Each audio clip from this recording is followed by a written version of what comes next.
हाँ बेटा ध्यान से सुनना। सबसे पहले तो मैं माँ सरस्वती को वंदना करता हूँ, जिसकी बदौलत मैं आज आपके सामने हूँ।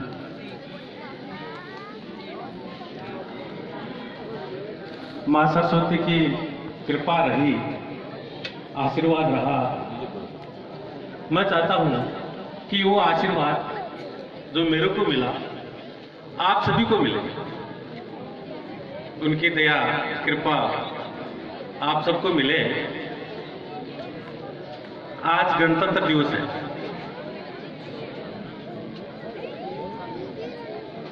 मैं यहाँ इस गणतंत्र दिवस के अवसर पर आपको शुभकामनाएं देता हूँ। साथ ही जो मैंने बताया कि आज बसंत पंचमी है और वो सरस्वती जी की पूजा से ही अपन उनका आह्वान करते हैं। और इस अवसर पर मैं देश के उन शहीदों को भी नमन करता हूं, जिनके प्रयासों से, जिनके बलिदान से इस देश को आजादी मिली थी। मैं इस मंच पर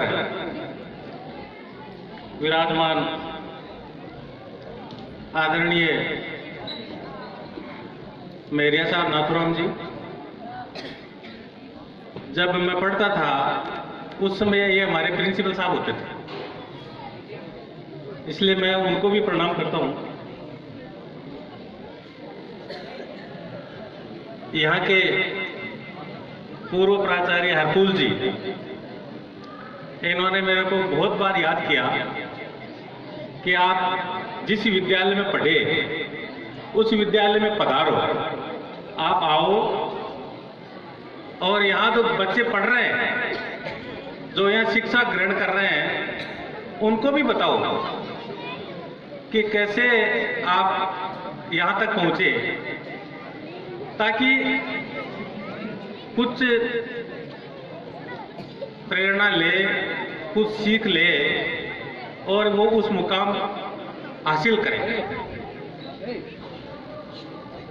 उनके टाइम नहीं आना हुआ, लेकिन मेरा सौभाग्य है कि उनका प्रयास रंग लाया और मधु जी ने मेरे को बुलाया और कैलाश जी का उसमें विशेष सहयोग रहा कि ये मेरे से संपर्क करते रहे। मैं कल शाम को बहुत लेट फ्री हुआ तो मैं नहीं आ पाया अजमेर से, लेकिन मैं सुबह फिर अजमेर से स्टार्ट होकर के आ गया आपके सामने, आपके बीच में।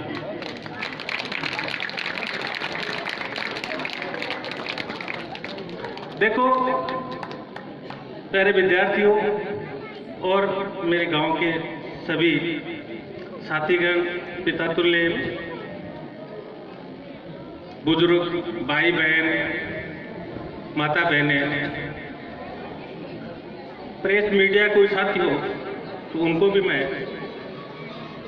यहाँ पधारने का और इस अवसर पर कि आपने मेरे को यहाँ जो सम्मान दिया, आपने मेरे को यहाँ बुलाया और जो सम्मान दिया, वैसे तो मैं आदरणीय मेरिया साहब के सामने कोई चीफ गेस्ट वाली बात नहीं है।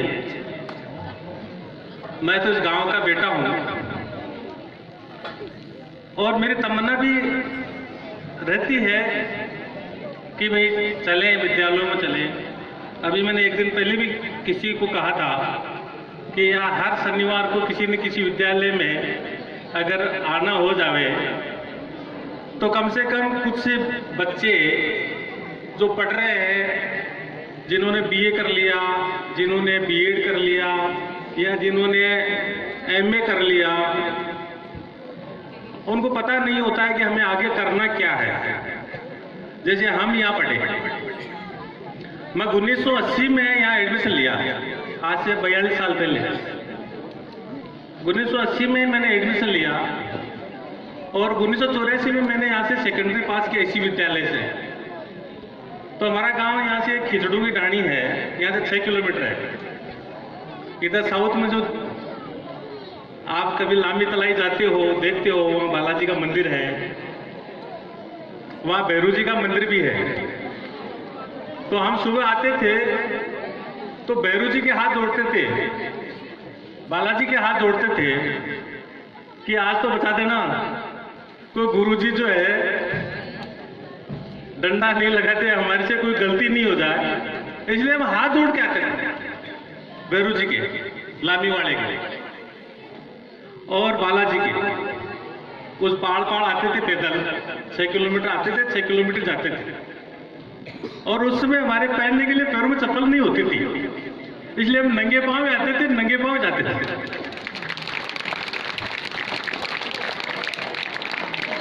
और गर्मियों में स्थिति क्या होती थी, सुबह ठंड में तो आ जाते थे हम, सुबह ठंड में तो आ जाते थे, लेकिन दोपहर को जो 12 बजे 12:30 बजे छुट्टी होती थी तो वो मिट्टी क्या गर्म हो जाती थी, बालू रेत गर्म होती तो पैर जलते, पैर जलते तो हम क्या करते, इतना ध्यान ही नहीं था कि क्या करना चाहिए। इससे अच्छे तो हम पुराने कपड़े बांध लेते पहन के, पैर के वो भी अच्छा होता। लेकिन हम क्या करते, गोबर में पैर रखते, गोबर होता है ना, उसमें पैर रखते ताकि ठंड हो जाए, या आकड़ू के पत्ते बांधते। और फिर या कोई पेड़ दिखाई देता तो यहां से पट्टी लगा दी, उस पेड़ के नीचे जाते। खैर परिस्थितियां थी, वो आपके सामने शेयर कर रहा हूं, इसलिए शेयर इसलिए कर रहा हूं आपके सामने, बात में इसलिए बोल रहा हूं कि जिन परिस्थितियों से हम निकल के आए और फिर हम यहाँ आए, तो मैं यहाँ के गुरुजनों का बहुत आशीर्वाद हमारे ऊपर रहा, उनका हम बहुत आभार व्यक्त करते हैं, उनका धन्यवाद ज्ञापित करते हैं। आज हमको अवसर मिला इस विद्यालय में आने का। अभी गणपत राम जी बाकर गुरुजी चले गए, शायद है नहीं, ये गुरुजी हमें पढ़ाते थे। मेरे अंकल जी पन्नालाल जी शास्त्री यहाँ हमको पढ़ाते थे। यहाँ पास के राम प्रताप जी थे खातीवास के, वो पढ़ाते थे। यहाँ तिपनिया की डाणी के कल्याण जी महाराज साहब थे, कल्याण साहब जी, वो हमको पढ़ाते थे अंग्रेजी। एक बुगालिया जी थे ओम प्रकाश जी, मैथ्स के साइंस के, वो साइंस पढ़ाते। तो क्या है कि उस समय जो पढ़ाने का और वो जो तरीका था, उन लोगों का जो कमिटमेंट था पढ़ाने का, वो डंडे भी लिखते थे कापी में कि भाई 50 नंबर के डंडे हैं, 50 में कितने लगेंगे, वो 12 बटा, जैसे मेरे बार 12 डंडे लगे तो उन्होंने लिखा 12/50, 12 डंडे लगने, 12 डंडे खाने हैं। तो क्या है कि वो एक जमाना था, समय था कि वो सुबह क्लास लेते थे जल्दी, बोर्ड की क्लास 10वीं की, शाम को भी क्लास लेते थे, स्कूल छूट जाते थे, फिर 10वीं वालों को पढ़ाते थे।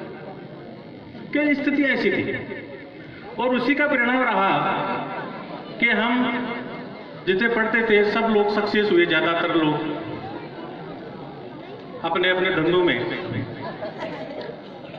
तो अभी आप समझ रहे हो कि कितना कंपटीशन हो गया है, कितना कंपटीशन हो गया है हर चीज में। अभी नीट की बात हुई, बहुत टफ एग्जाम है, बहुत टफ परीक्षा है, और 11 बच्चे जो पास हुए, उनके माता पिता को, उन बच्चों को मैं धन्यवाद देना चाहूंगा, उनका आभार व्यक्त कर रहा हूं, माता पिताओं का भी, कि उनके बच्चों ने इतना अच्छा काम किया कि उन्होंने अपना जो टारगेट था उस टारगेट को प्राप्त करने का प्रयास किया और सफल हुए।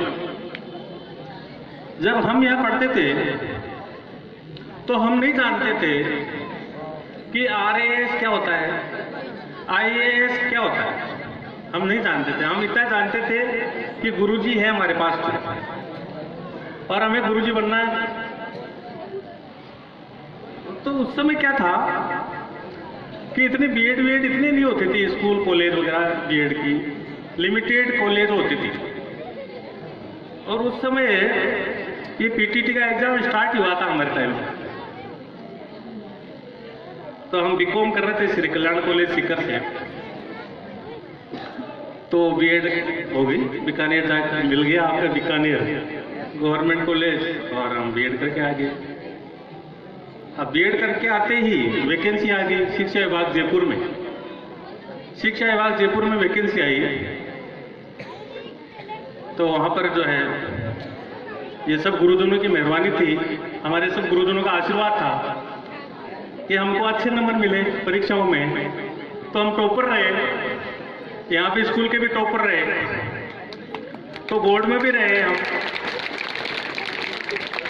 तो हमारा नंबर आ गया, तो हमको पूछा गया भी आप कहाँ पोस्टिंग लेना चाहते हो। तो हम जानते ही नहीं थे, हमने कहा भाई इधर हम तो सीकर के रहने वाले हैं और हमें इधर रिंगस के आसपास दे दीजिए।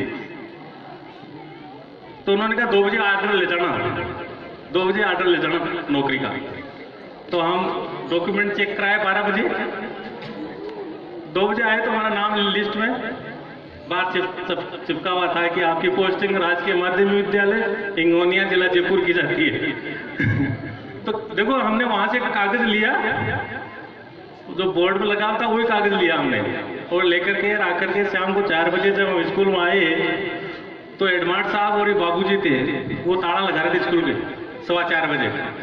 हमने कहा मैं मास्टर जी आए हूँ यहाँ। अच्छा, उन्होंने कहा हाँ। तो उन्होंने हाथों हाथ वापस ताला खोला और मेरी ज्वाइनिंग कराई। ये 11 सितंबर 1990 की बात है।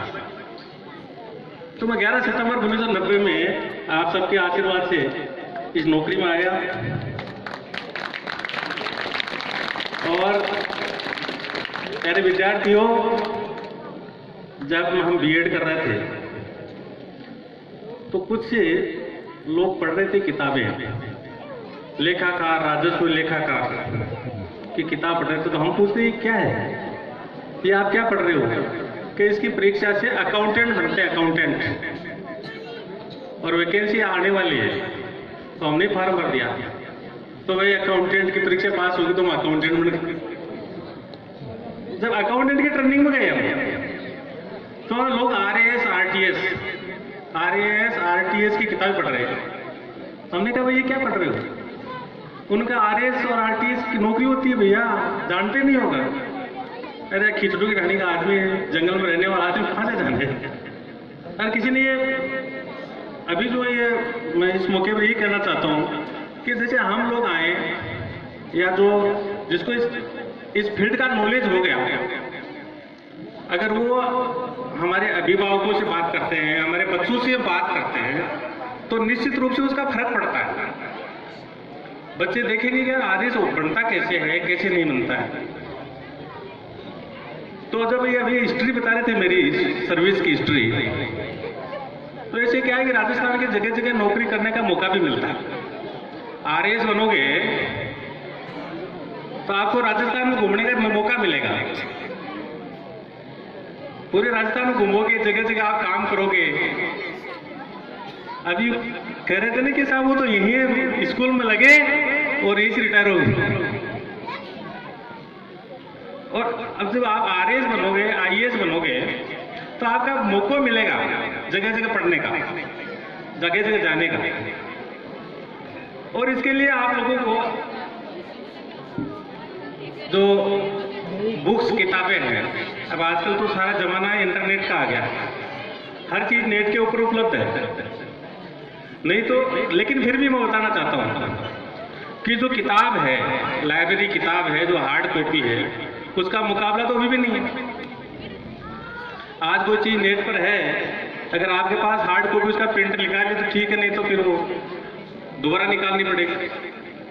तो कहने का मतलब ये है कि आप लोगों को मैं इस विद्यालय का छात्र होने के नाते मैं ये जरूर कहना चाहूंगा कि आप आगे बढ़े, आगे बढ़ोगे, पढ़ोगे तो आपका नाम तो होगा ही होगा, आपके माता पिता का नाम भी होगा। आपके गांव का नाम भी होगा। जैसे हम कहते कहाँ के हो, तो हम कहते बानोटा के हैं, तो कुछ लोग तो चकराते हैं बानोटा का नाम लेते ही, और कुछ लोग अच्छा भी बताते हैं, क्या ऐसे बानोटा के हो। हाँ, अभी मैं गुवाहाटी गया, सरकारी टूर में गुवाहाटी गया, तो वहाँ इधर के बहुत सारे लोग मिले मेरे को, लोसल के, बानोटा के, बहुत अच्छा लगा। तो क्या है,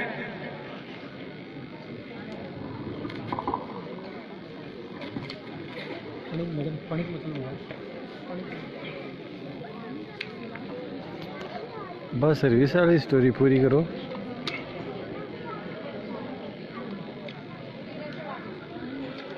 तो ये मेरा सौभाग्य है कि आज मैं विद्यालय में आया और यहाँ के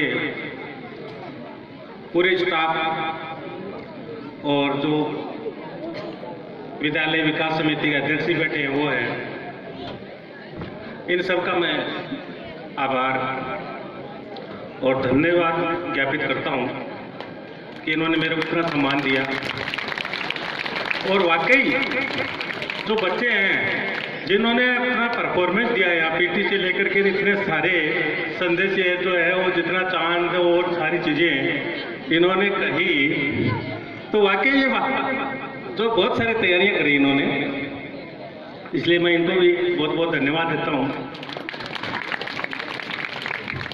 और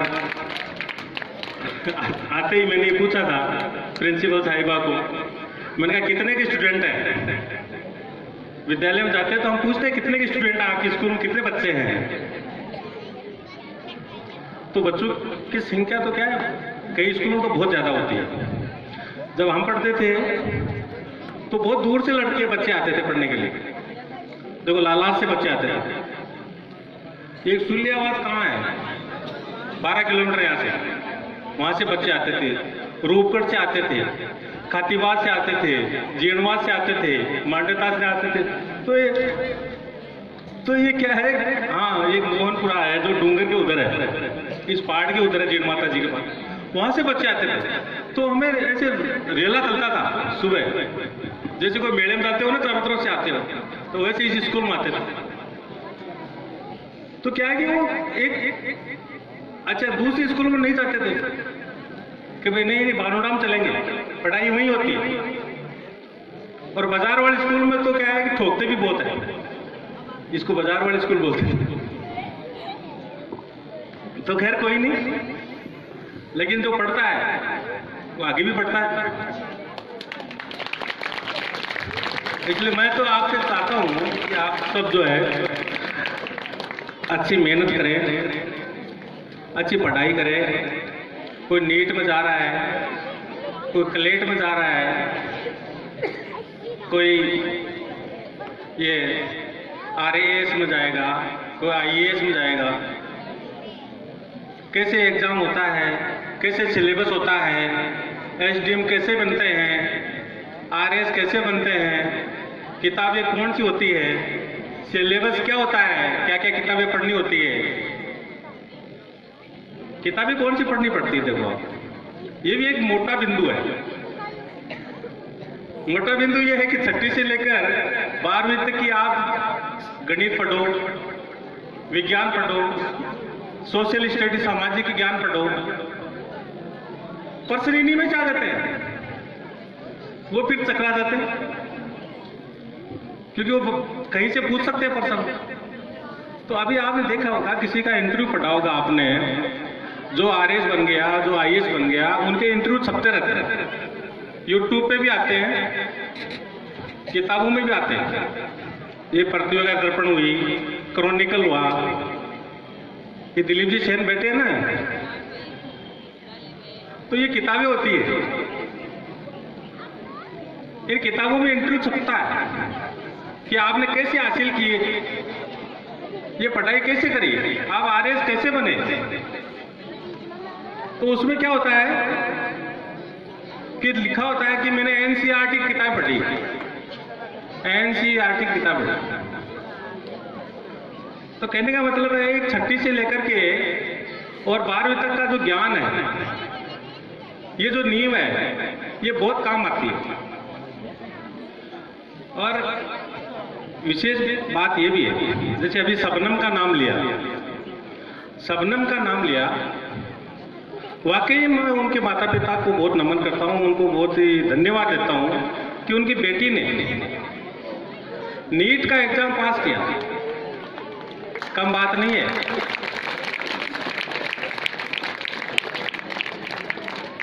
आप अंग्रेजी पढ़ो स्कूल में, इंग्लिश मीडियम पढ़ो, प्राइवेट में पढ़ो, जब कॉलेज में जाओगे ना वहां से बराबर है, वहां तो उसी प्लेटफॉर्म पर आ जाओगे आप सब। श्री कल्याण कॉलेज जाओगे तो चाहे आप किसी भी इंटरनेशनल स्कूल में पढ़ो, चाहे किसी भी अंग्रेजी स्कूल में पढ़ो, आप वहां से बराबर हो जाओगे।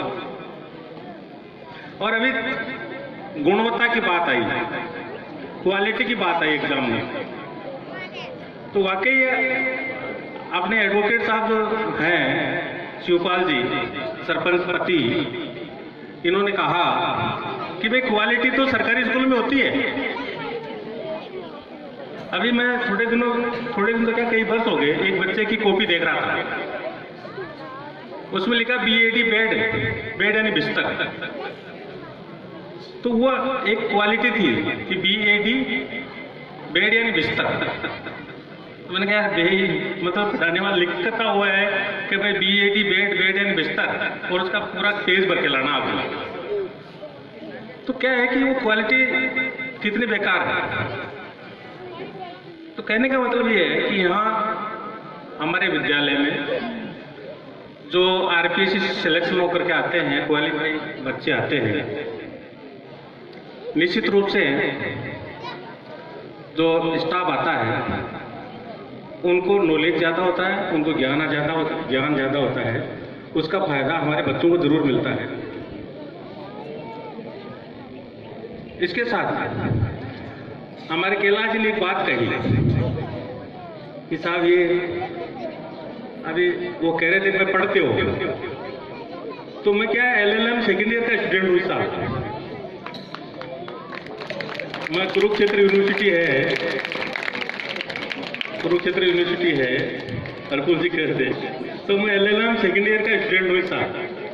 तो पिछले साल में हमको वो पढ़ा रहे थे, तो हमारी कृति जैन प्रोफेसर है वहाँ, तो पूछने लगी कि पोजेशन और ऑनरशिप में क्या डिफरेंस है बुनकर साहब। मेरे को वो डॉक्टर बुनकर लिखता हूँ तो वो नेट पर दिख जाता उनको कि डॉक्टर बुनकर साहब पोजेशन और ऑनरशिप में क्या डिफरेंस है।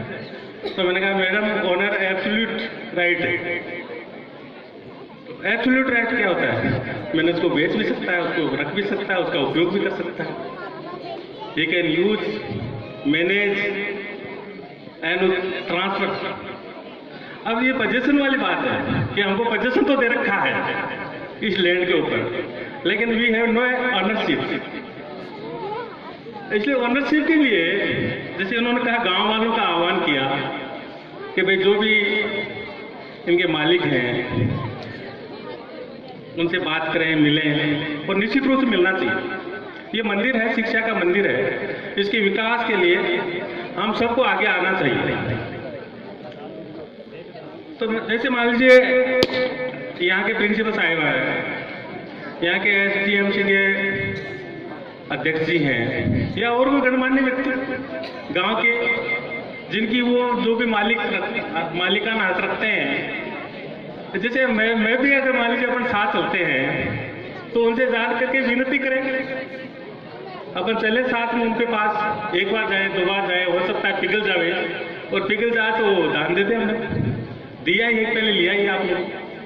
तो यही तरीका है। भाई से तो क्या है, प्रॉपर्टी के लिए लड़ते रहते हैं। अभी शिवपाल जी कह रहे थे वकील साहब कि भाई वो रेवेन्यू बोर्ड है, वहाँ लड़ते लड़ते जो है थक जाते हैं, वहाँ वही केस आते हैं जो नीचे से ये करा करू लेते हैं। तो प्रॉपर्टी तो क्या झगड़े की जरूरत तो है ही, कुल मिला के इसमें तो कहना ही नहीं है। जिसकी ज्यादा प्रॉपर्टी होगी झगड़े भी होंगे, राजा महाराजाओं भी होते हैं, अभी भी चल रहे हैं, चलते रहेंगे। तो अगर हम सब मिले, इसका प्लान जो है शिवपाल जी बनाए के साथ यहाँ के सरपंच प्रतिनिधि हैं, ये चले, दो दो बुजुर्ग आदमी यहाँ के गांव के चले जिनको हम वहाँ मिले, हम चले, अगर आप कहें तो हम भी चलेंगे साहब। देखो हम उस विद्यालय में पढ़े हैं, कुछ खर्चा पानी वहाँ करना पड़ेगा आगे, तो वो भी हम करेंगे, मिलके करेंगे सब गांव वाले। मेरे हिसाब से क्या है, बहुत लंबा हो गया है प्रोग्राम, अब बोलने का तो कोई अंत नहीं है। हमारे संविधान में बोलने का, विचार अभिव्यक्ति का, उपासना का, पंथ का, कि किसी भी पंथ को अपनाओ आप, हिंदू मुस्लिम सिख ईसाई कोई पंथ अपनाओ, उपासना का, सेवा पूजा का जो है हमारे संविधान ने अधिकार दिया है। इसलिए हमारे संविधान के अनुसार जो गणतंत्र की व्यवस्था है, उसके मुताबिक हमारे को संविधान से जो अधिकार मिले हैं, उसके साथ साथ हमको कुछ कर्तव्य भी दिए हुए हैं। ये नहीं कि हमें अधिकार ही है, हमारे संविधान में कर्तव्य भी दिए हुए हैं, वो भी साथ साथ चलते हैं। कि जैसे हम कर्तव्य में बताया कि हम संविधान के प्रति आबद्ध रहेंगे। संविधान जो बातें लिखी है उसको हम मानेंगे, उनके अनुसार हम अनुसरण करेंगे। और हमारा तिरंगा, हमारा राष्ट्रीय ध्वज है, हमारा राष्ट्रीय गान है, इसका हम मान सम्मान करेंगे। हमारी जो भी परंपराएं हैं, गाँव की हैं, शहरों की परंपराएं हैं, हमारे जो नेचुरल रिसोर्सेस हैं उनका हम संरक्षण करेंगे। नदी नाले पहाड़ है, पेड़ है, उनका संरक्षण करेंगे। ये भी हमारे उसमें ड्यूटीज में लिखा हुआ है, उसमें भी लिखा हुआ है कि हम हिंसा से दूर रहेंगे, हम हिंसा से दूर रहेंगे, हम ऐसा काम नहीं करेंगे, क्राइम नहीं करेंगे। जैसे हमारा गांव का नाम, हमारे माता पिता का नाम जो है एक बुराई से जुड़े, ये भी हमारे संविधान में लिखा हुआ है कि हम हिंसा से दूर रहें। तो खैर बहुत लंबी चौड़ी बातें हैं। इस मौके पर ये बच्चे सुबह से आए हुए हैं, छोटे छोटे बच्चे हैं, बालिकाएं हैं, इन्होंने इतनी सारी प्रस्तुतियां दी हैं। और कुछ बच्चे जो है जिन्होंने अच्छे नंबर लाए, अच्छे मार्क्स लाए बोर्ड में, और दूसरी क्लासों में, तो हम उनके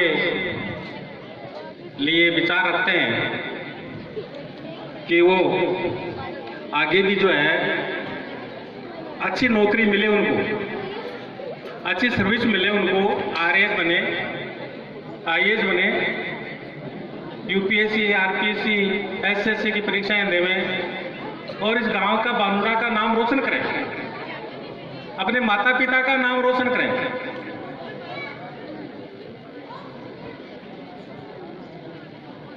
जो बच्चे जिन्होंने अच्छी परफॉर्मेंस दी,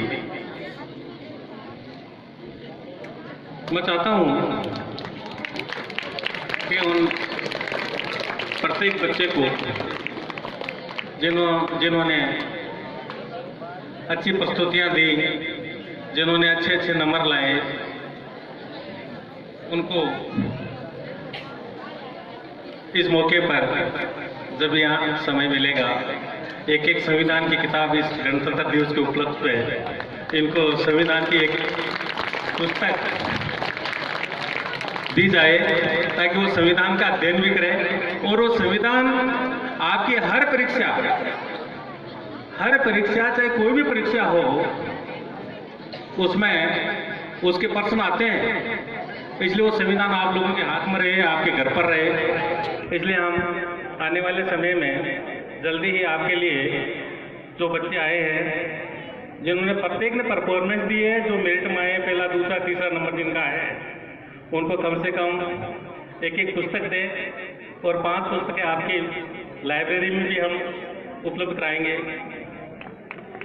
और आज जिन्होंने प्रस्तुतियाँ दी हैं उनको एक पुस्तक के अलावा मैं चाहता हूँ कि हमारे संस्थान की तरफ से हमारी एक संस्था है doctor Nikhil Rolan memorial welfare society, उसके तरफ से प्रत्येक बच्चे को 100 रुपये का भी मैं उनको जो है देने की बात कहता हूँ, वो देता हूँ। प्लस संस्था के जैसे अभी आपने कहा, कैलाश जी ने कहा कि हमारे जो एक सिस्टम है उसके थ्रू अगर मान लीजिए कुछ पैसा आता है तो उसमें भी जो है संस्था को कुछ देना चाहिए। और विशेष तौर से तो हरफूल जी मेरे को बुलाते थे, अगर बुलाते अगर मैं 11,000 रुपये देता तो भी अभी मेरी संख्या कुछ बढ़ जाती, कुछ जो है मैं हर बार 11,000 रुपये देता। मैं तो कुछ नहीं देता हूँ, मैं तो क्या साधु संत फकीर आदमी हूँ, लेकिन मैं चाहता हूँ कि हमारी संस्था जो हमारे पिताजी ने बना रखी है, तो हम उस संस्था की तरफ से आप जो अकाउंट दोगे उस अकाउंट में मैं 51,000 रुपये मेरे पिताजी से कह के जो है आपकी संस्था में 51,000 रुपये मैं डलवा दूंगा। आप निवेदन करेंगे पिताजी से, भाई मैं कह के आया हूँ संस्थान में, तो आप जो भी खाता नंबर देंगे उसमें 51,000 रुपये, कैलाश जी 51,000 रुपये मैं डलवा दूंगा जब भी आप देंगे 1-2 दिन में, जब भी आप खाता नंबर दे दोगे।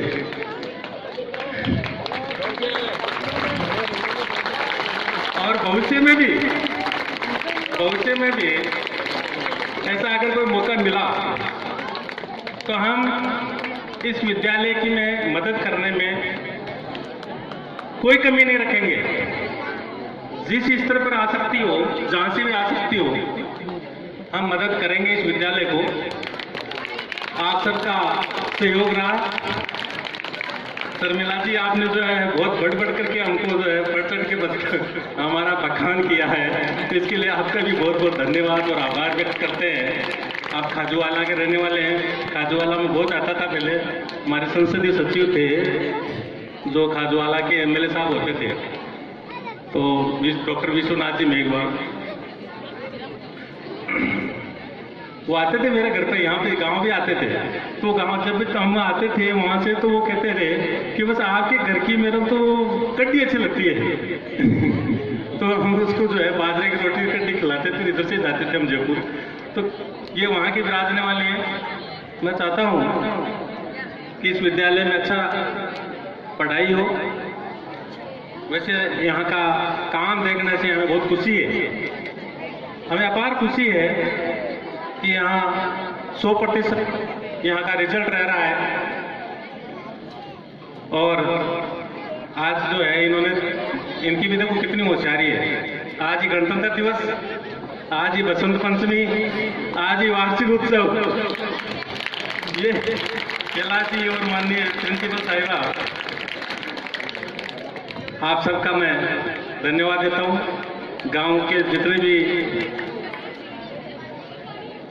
भाई बहन आए हैं और जो हमको सुना, या हमें जो मिलने का आज सौभाग्य मिला, गिरधारी जी लोनिया जी बैठे हमारे साथ ही पढ़ते थे लगभग। ये विजयपाल ये मेरा पड़ोसी है, ये हमारा भाई है। और इन्होंने कहा कि सिर पर हाथ, अब सिर पर हाथ, तो भाई को तो हमेशा सिर पर हाथ रहता है। आप आगे बढ़ो, हम आपके साथ। ये आशीर्वाद इस मौके पर। और कुछ बातें बाकी रही, आगे आने वाले समय में जब भी मिलना होगा, आप बुलाएंगे तो निश्चित रूप से हम आएंगे, लेकिन गांव वालों को साथ लेके अपन इसका प्रयास करें सब मिलके। जब हम एक धारा में रहेंगे, एक स्ट्रीम में रहेंगे, तो निश्चित रूप से हमें सफलता मिलेगी। इसलिए आप यहाँ के कैलाश जी, आपको ही कहूँगा कि आप शिवपाल जी से मिलकर प्रोग्राम बनाओ ताकि अपन चलें, मेरे साथ चलें, तो हो सकता है आप लोगों को मिल जाए देने वाला। भाई अब तो मांगने के गर्जी हैं, मांगने में कोई बुराई नहीं है कि नहीं? ये है। तो आप सबने मेरे को यहाँ सम्मान दिया, और आप सबने मेरे को बुलाया, इसके लिए मैं पुनः आपको दिल से आपका आभार व्यक्त करता हूँ। इस मौके पर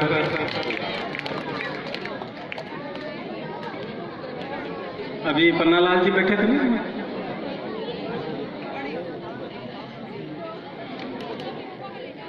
खैर कोई नहीं, पुनः आएंगे, दोबारा बुलाएंगे तो भी आएंगे, याद करोगे तो आएंगे। और बच्चों के साथ वो तो क्या फिर टाइम रहता नहीं ना, मैं ऐसे बच्चों के साथ, हाँ वो तो बुलाएंगे तो आएंगे ही, और नहीं बुलाएंगे तो हमारा घर आना ही है। इस विद्यालय में हम पढ़े हैं, इसमें पढ़े, और उस समय ये देखो आप, उस समय का ये समय देखो कि ये प्रिंसिपल साहब, मेरिया साहब प्रिंसिपल साहब, मतलब पढ़ाई के प्रति प्रिंसिपल का क्या, मेरे को नहीं लगता प्रिंसिपल ज्यादा क्लास से लगते हैं। और ये एक दिन हमारी क्लास में पहुंच गए और हमको क्या करे, ये एक चाबी सी हाथ में थी तो वही मिल गया, तो मेरी लगी एक चाबी हाथ में थी साहब के, और पढ़ाने चले गए लोहापत गामिनी। मेरे को आज भी याद है लोहापत गामिनी का रेल का नाम है भैया, याद है कि नहीं तुमको, है? तो मैं बता रहा हूँ कि वो समय था कि कैसे हमें पढ़ाया जाता था।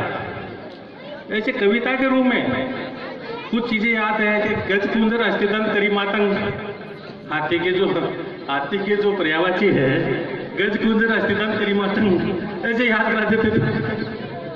तो ये चीजें हैं जो कई चीजें याद रहती है। तो क्या है कि हम तो ये चाहते हैं कि हमारे बच्चे आगे बढ़े, और मैं इस मौके पर सभी को शुभकामनाएं और धन्यवाद। जय हिंद, जय भारत। सबसे बड़ी सीखने की चीज अगर बच्चों में हो तो मैं यही हो कि 51,000 बड़ा नहीं है। जब मैं किसी वजह से नहीं पढ़ पाया, लेकिन जब मैं जिस स्कूल में पढ़ता या कभी किसी अधिकारी से मिल लेता ना, तो फिर 1 महीने जचा के पढ़ता अपने आप ही, किसी को जगाने की जरूरत नहीं थी। तो आपसे आज अगर सेक्रेटरी साहब या सेक्रेटरी भाई साहब या सेक्रेटरी अंकल जी जब आपको इतना कह दिए ना, तो मेरे आइडिया से तो 6 महीने आपको अध्यापकों को या घर वालों को कहने की जरूरत ही नहीं पड़नी चाहिए, भाई पढ़ो, आप प्रेरणा से पढ़ना चालू कर दो।